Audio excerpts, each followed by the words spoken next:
Nessa videoaula, continuamos nosso estudo a respeito do sistema sensorial, focando agora na audição. Partimos da análise dos aspectos físicos do som, das estruturas ligadas à audição e a interligação entre eles e o cérebro. Como nosso corpo consegue ouvir os sons? Antes de aprender como funciona a audição, nós precisamos saber o que é o som. Mas antes disso, vamos relembrar alguns conceitos que nós já estudamos. O primeiro deles é que o universo é formado por matéria e energia. O segundo é que a matéria é constituída de átomos que contêm energia em seu interior. E o terceiro é que essa energia ela é propagada ou então transmitida sob a forma de ondas. As ondas podem ser classificadas com relação à sua natureza de vibração como mecânicas ou eletromagnéticas. As ondas mecânicas são todas aquelas que dependem de um meio para se propagar e surgem em consequência da deformação de um meio elástico. O som e as ondas sísmicas são exemplos de ondas mecânicas. Já as ondas eletromagnéticas se propagam no vácuo, ou seja, não necessitam de um meio para se propagar, e surgem em consequência de vibrações de cargas elétricas. O Sol, por exemplo, emite diversas faixas de ondas eletromagnéticas. O som é uma onda mecânica e, como tal, ela precisa de um meio, uma matéria para se propagar, ou seja, a existência do som depende da vibração dessa matéria. Sem a matéria, não há vibração para conduzir as ondas sonoras.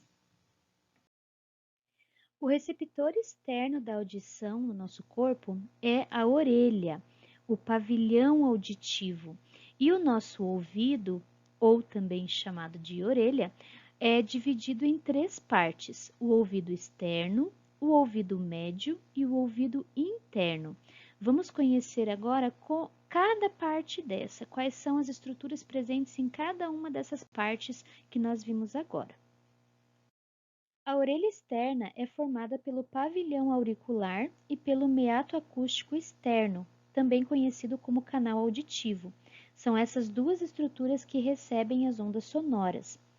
No final desse canal, encontra-se o tímpano, que é uma membrana que separa o ouvido externo do ouvido médio. O ouvido médio, também chamado de orelha média, é como se fosse uma pequena caixa, e dentro dele encontram-se minúsculos ossos chamados martelo, bigorna e estribo. O estribo ele está ligado a uma membrana chamada janela oval, que também vai fazer a ligação entre o ouvido médio e o ouvido interno. Mas não é só a janela oval que faz essa separação. A janela redonda também faz essa ligação aí entre essas duas partes do ouvido. Ainda na orelha média existe a tuba auditiva, ou também chamada de trompa de Eustáquio, que é um duto que liga a orelha média à faringe e permite a entrada de ar na orelha média. Dentro do ouvido interno, nós temos uma estrutura formada pela cóclea e pelos canais semicirculares. Nós vamos ver mais para frente a função de cada uma dessas estruturas. E após a cóclea, ligada à cóclea, nós temos então o nervo acústico e ligado aos canais semicirculares, o nervo vestibular. O som provoca a vibração do ar, que se propaga em ondas sonoras e vão alcançar a orelha externa, chegando aqui no pavilhão auditivo, passando então pela tuba auditiva. Esse som, essas ondas sonoras vão fazer vibrar o ar da tuba auditiva. Esse duto faz vibrar a membrana do tímpano, que por sua vez faz vibrar o ar da orelha média e dos três ossículos presentes nessa região do nosso ouvido. Os ossículos transmitem as ondas sonoras através da janela oval e da janela redonda à orelha interna, onde há um fluido que é posto em movimento.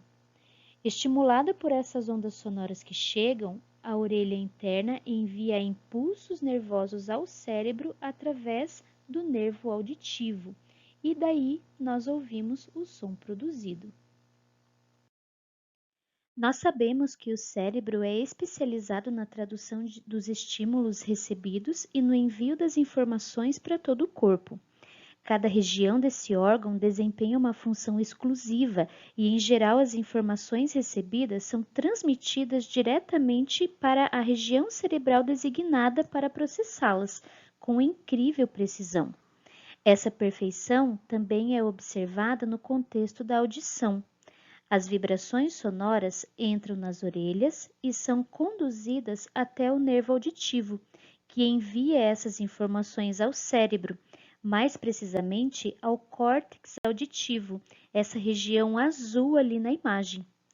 E ali é que vai acontecer a tradução dessas informações em forma de sons. Após essa videoaula, você já pode me responder uma pergunta. Caso você estivesse no espaço e gritasse o mais alto possível, você seria ouvido? Como já vimos, o som é um tipo de onda que depende da existência de matéria. Como o espaço corresponde à ausência de matéria e esse tipo de onda não existe na ausência de um meio material, a resposta é não. Você não seria ouvido, a menos que você estivesse em um filme de ficção científica. Na próxima aula, nós falaremos sobre as características sonoras e os sons que podemos ouvir.